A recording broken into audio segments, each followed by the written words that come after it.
Nah, sebelum kita membahas tentang apa sih itu keluarga coronavirus, kita bahas dulu nih, apa itu nutraceutical.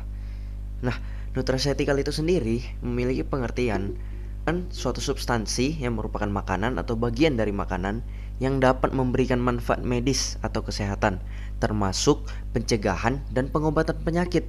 Produk-produknya itu bisa seperti nutrisi terisolasi, suplemen makanan, diet khusus untuk makanan, produk herbal, atau makanan olahan seperti sereal, sup, dan minuman-minuman lainnya.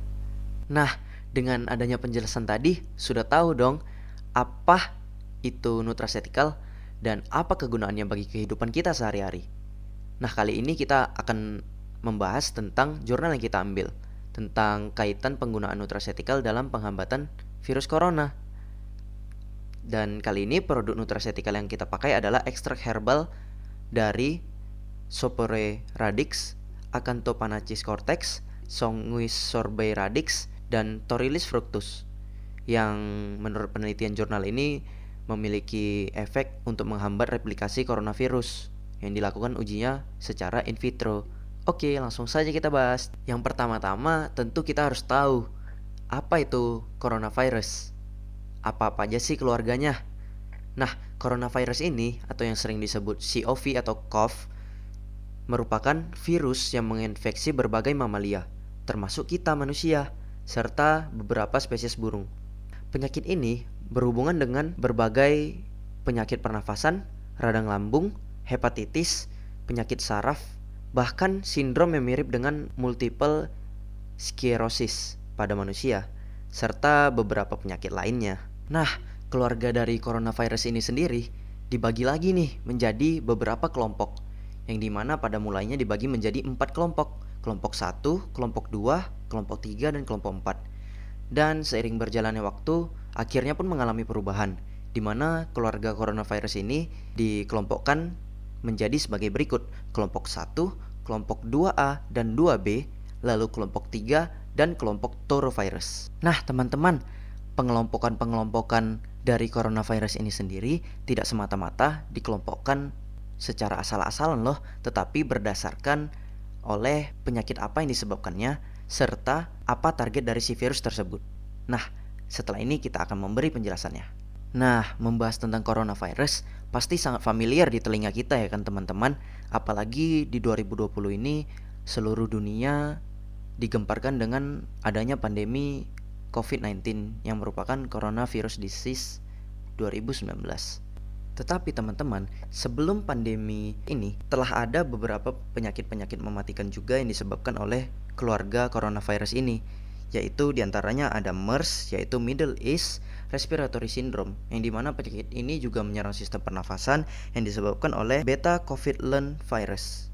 Nah, selanjutnya juga ada penyakit yang disebut SARS, yaitu Severe Acute Respiratory Syndrome, yang dimana penyakit ini juga menyerang sistem pernafasan, tetapi disebabkan oleh virus corona yang berbeda, yaitu virus SARS-CoV.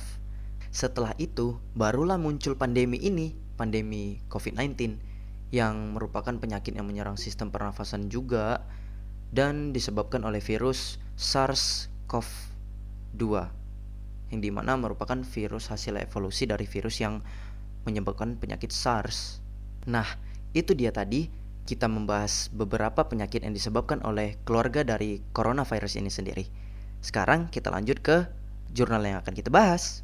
Pada jurnal kali ini dapat kita lihat dilakukan pengujian terhadap beberapa ekstrak herbal obat untuk melihat daya hambatnya terhadap replikasi dari coronavirus itu sendiri. Adapun beberapa ekstrak yang digunakan yaitu Sopore radix, Pulsatile radix, Cortex Acanthopanachis, Sanguis sorbei radix, Punicae cortex, dan juga Torrilis fructus, yang dimana tidak lupa digunakan obat kontrol yaitu ribavirin. Pengujian ini pun dilakukan terhadap keluarga dari coronavirus itu sendiri, yaitu MHV A59, MHV JHM, PEDV, dan juga virus lainnya yang bukan merupakan keluarga dari coronavirus ini sendiri, yaitu virus VSV. Metode yang digunakan dalam uji ini yaitu metode uji plak, yang digunakan untuk mengevaluasi efek dari ekstrak-ekstrak tersebut dan juga untuk mengetahui konsentrasi ekstrak yang dibutuhkan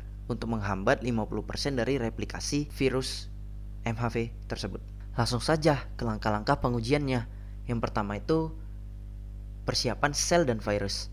Sel yang digunakan yaitu DBT atau garis sel astrocytoma yang digunakan untuk virus MHV A59 dan juga virus MHV John Howard Muller yang disebarkan secara titrasi ke dalam sel DBT tersebut. Lalu digunakan verosel yang dilemahkan untuk virus PEDV dan juga VSV yaitu virus vesicular stomatitis.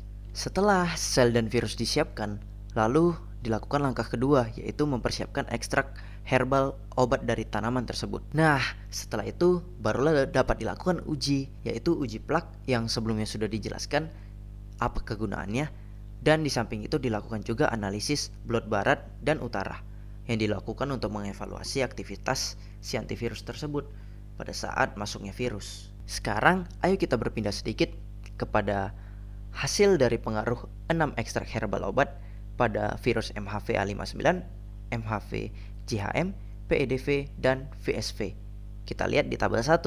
Maka dapat disimpulkan hasil penelitian ini menunjukkan bahwa Soporei radix, Acanthopanachis cortex, Sanguis sorbai radix, dan Torrilis fructus dapat mengurangi produksi COV secara in vitro. Nah, ada yang istimewa. Torrilis fructus ternyata bisa menjadi inhibitor calon spektrum luas karena dapat mengobati pengurangan replikasi dari VSV. Meskipun akan diminta penelitian lebih lanjut untuk menjelaskan mekanisme antivirus dari ekstrak pada tingkat molekuler yang lebih rinci, tetapi hasil dari jurnal ini menunjukkan bahwa ekstrak herbal obat memiliki efek dan mungkin dapat menjadi kandidat potensial untuk pengembangan agen anti-CoV atau coronavirus. Mungkin teman-teman segini saja dulu untuk penjelasan kita tentang pengujian ekstrak-ekstrak herbal tanaman obat ini terhadap keluarga virus corona. Akhir kata saya mengucapkan mohon maaf jika ada kekurangan dan kesalahan dalam berucap kata. Saya Kevin Fernando, mahasiswa Fakultas Farmasi USU Stambu 2017, mengucapkan terima kasih karena kalian semua, teman-teman semua telah menonton video yang saya buat kali ini. Dan tidak lupa untuk mengucap terima kasih kepada dosen pengampu bidang studi nutraceutical yaitu Ibu Heni, dan juga tidak lupa untuk berterima kasih kepada Tuhan Yang Maha Esa karena telah dilancarkan dalam proses pembuatan video ini. Terima kasih semuanya.